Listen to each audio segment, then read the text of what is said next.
Hey guys, welcome back to D-Res Gaming News on Clownfish TV. This is Kneon, and this looks like a bait and switch. Ha ha ha. We're going to talk about Nintendo updating the Switch to get ready for the Switch 2. Their virtual game cards. Now you cannot play a game you own on two devices at the same time. I noticed this actually it was last night. Because we didn't have power for a couple of days, and I went to play a game, and I'm like, oh, somebody else is playing it on your other Switch. You need to log out of that first before. I'm like, what? This has never happened before. It's like, oh, you can play it on your Switch. It was Sonic Mania, actually. It was Sonic Mania, and I was like, oh, you can play it on your Switch, but you're not going to have all your DLC and your game save and all that jazz. And I'm like, this is new. So yeah, apparently this is going to be the new business model. Everybody was getting all excited about these virtual game cards or whatever. They're like, oh, it's okay. It's just like having a cartridge, and you put it into your Nintendo and it'll work, and you can just switch it out. No, they're gonna lock this stuff down. It's basically for show. I think these Nintendo carts, these Switch 2 carts that are the key cards or whatever they're calling them now, it's for show. They're trying to transition you into not owning your games. Right. And not only not owning your games, but locking your game down to one console at a time. I mean, I get that they're probably trying to prevent piracy. I get that they're probably trying to prevent people from sharing games or whatever, but it's not going very well for them. And this is just a glimpse of things to come. So this is how things are going to go, guys. Or you could just go buy a retro console, and you just plug the cartridge in or put the CD in and fire it up, and it works. I was very frustrated. We did not have internet. My Switch was charged, and 90% of the games I had, I could not play because I didn't have internet access. I'm like, I own the damn cartridge, and I can't play the damn game. The only thing I could play was the Sega Genesis collection. So I played some Phantasy Star 4 while I waited for the lights to come back on, but that was literally the only thing I could play, because everything needed internet access. So let's talk about this, guys. Please subscribe for more gaming news, pop culture news on Clownfish TV. Go out to news.clownfishtv.com. We have a derezzed section out there where we have kinds of tech news and gaming news, and we're going to be doing more of that because I like to talk about this stuff. I don't like getting mad all the time, just some of the time. I'm kind of mad about this though. This comes from Central Leaks on X. Nintendo's greed doesn't stop. They silently killed game sharing. They introduced it as a great new feature to everyone. Instead, it was really just a way to kill game sharing. Yeah, that's exactly what this is about. Before, you're able to play a copy of a digital game on two Switches at the same time, using the main account on a secondary system and a secondary account on the main console. This is no longer the case. Yeah, what happened was, with Sonic, is I was actually playing it on another Switch, and I think I forgot to, apparently I need to log out or something to let me play it on my own personal Switch. It's very weird. Here's some explanation as to what changed, as a lot of people are confusing the simultaneous game sharing with just using a secondary Switch. Okay, let's see here.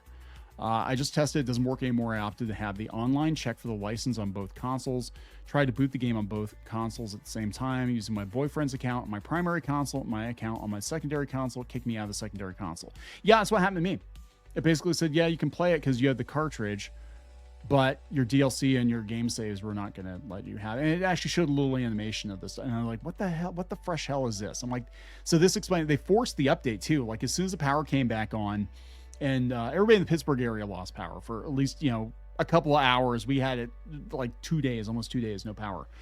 But as soon as the power came back on and the Switch could connect to the internet again, it forced an update, and then it came back with this crap. It's a bummer. The other accounts on the primary console can still use the games from the primary console, but you can't play the same game at the same time anymore. We played through Pokemon Scarlet together this way. With the new system, we'd have to buy two games. Yes, exactly. And Nintendo's like, what's the problem? Buy two games at $80 to $90 a piece. What's the problem? So this comes from Engadget. Nintendo Switch update adds virtual game cards and Switch 2 cloud transfer support. The company is getting things in place ahead of the new system's arrival. Yeah, they're getting ready. You're not going to own your games anymore, guys. Even digital, you're going to have to buy multiple copies. I hope Steam doesn't pull. I mean, Steam's complicated, but we have like a family sharing account. We have like everybody in the family group can share Steam games that I've been collecting since like forever. And there's like hundreds of games on there. So I'm going to be really mad if they're like, nah, everybody's got to, you're not allowed to do that anymore and wait for that. Those who've been fortunate enough to lock in Nintendo Switch 2 pre-order, I don't care, will surely be counting down the days until the console arrives. Nintendo is laying the groundwork for the upcoming system with an update to the original Switch that adds support for a few key features for them. One that you can start using right away is the virtual game card function. It lets you lend digital games to friends and family members who are on the same Nintendo family account. Nintendo says the aim here is to make it as easy to share digital games with your loved ones as letting them borrow a physical game card. A key catch is that you need to connect to another Switch system locally to borrow a game. The Switch 2 will also support this feature. Next up, Nintendo has enabled cloud transfers for those who are moving to Switch 2. Okay, there's the ability to send all your transfer data to cloud now. So are they going through all the positives first? Like, here's all the cool stuff, guys. Okay, then we get down here. The latest Switch system update adds support for another key feature. It's called Game Share, and it enables local wireless multiplayer across several Switch systems. Only one person needs to own a copy of a compatible game. You can't do anything with Game Share yet. Okay, you'll be able to share games from Switch 2, but to do so, you need a Switch Lite, and other Switch 2 units. Yeah, we actually have, God, I don't know how many Switches we have. We have like 3 lights and 2 regular Switches. 3 regular Switches. One of them is actually at the office, and that was where I was playing Sonic Mania. And then I had this crap happen last night. So this is coming from Resetera. Nintendo released virtual game cards in a new update to Switch. Okay, unfortunately, they removed a key feature. You can no longer play the same digital game on 2 different Switch consoles at the same time. I've seen some folks say Nintendo is simply patching a loophole that users exploited. Sure. Sure, Jan. The truth is, this was not a loophole. It's a feature they've had in place for 8 years. It's a feature Microsoft and Sony have offered for years. Nintendo literally explained the process on their official FAQ. There it is. Multiple users want to play the same game at the same time. The user that purchased the game should play in a system that's not the shared console, non-primary console. Console will need to have an active internet connection. The user that did not purchase the game should play on the shared console, primary console for the user that purchased the game. Okay, so virtual game cards are a downgrade. Yeah, this poster says you still can, you just can't play online at the same time. New virtual game card system was optional, and you could use the old system also. No, it forced me to use it, because I saw a little card go in and out, and I was like, okay, what the hell is this? I have to look into this. I'm like, oh, okay, of course they did. Of course they did. Eventually, they're not going to have physical cartridges at all. It sucks, man. My brother and I share a game library. Yeah, major downgrade. My wife and I played hundreds of hours of Splatoon 2 and Animal Crossing together off a single digital purchase. Not anymore. That is money being left on the table. This is right up there with Netflix and Disney Plus getting rid of password sharing. That's basically, this is Nintendo's version of that. It sucks you can play online while game sharing on PlayStation and Xbox. I was about to say Sony doesn't allow it, but yeah, they do. Even with Sony becoming more strict, I can do this. This is one reason why I kept my launch PS5 when I got the Pro. Let's see here. We played Splatoon online together at the same time. We can't anymore, no. How dare you? How dare you rob Nintendo of their revenue? So people aren't, they're not happy about this. It's I get it. I get why they're doing it. I was sharing one Animal Crossing license with my brother for 5 years with no issues. This shit is over the line. So Nintendo is really not making friends these days. They're really like whacking the beehive pretty hard. Here's the code. Play will be suspended. It may be the case that a user linked to this Nintendo account on a different console is playing downloaded software or downloadable content. Visit support for more information.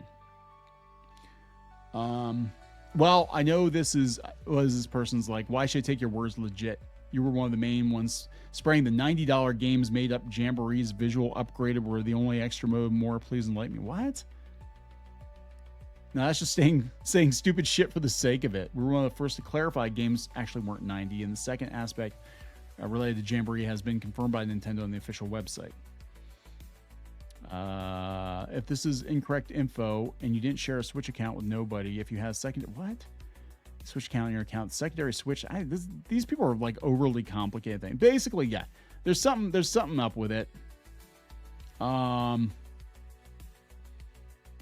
Yeah, this is not the same thing. They're saying no, if you don't have a virtual game card load before you're able to play the games simultaneously on 2 switches. Yes, I can verify that is the case because my wife and I used to, speaking of Animal Crossing, we used to play Animal Crossing on separate switches. We used to play, different games. I mean, the kids and I used to play the same game. We'd get one copy of the game and we would play since they were on the family account, and we would both play the game at the same time. So yeah, you could do it. So you're not understanding what's going on here. They're not saying you can't let somebody else play your game. It's just you can't play them at the same time anymore, which you could do. So this is very much like Netflix, like limiting screens, or I think they do this with Fandango with the movies. If you to cut down on password sharing or whatever, if you buy a movie if you lease a movie, because you're not actually buying the movie, but if you buy the movie and then somebody else is watching it someplace else, you can't watch that particular movie. So I mean, is it normal for companies to do this? Yes, very much so. But Nintendo did not for years, and now they are. So this is them, and it's not going to go well, because especially when you're charging this much more for games, I don't think it's going to go well for them. But good luck with that. I'm going to wrap this one up, guys. Please subscribe. We'll talk later.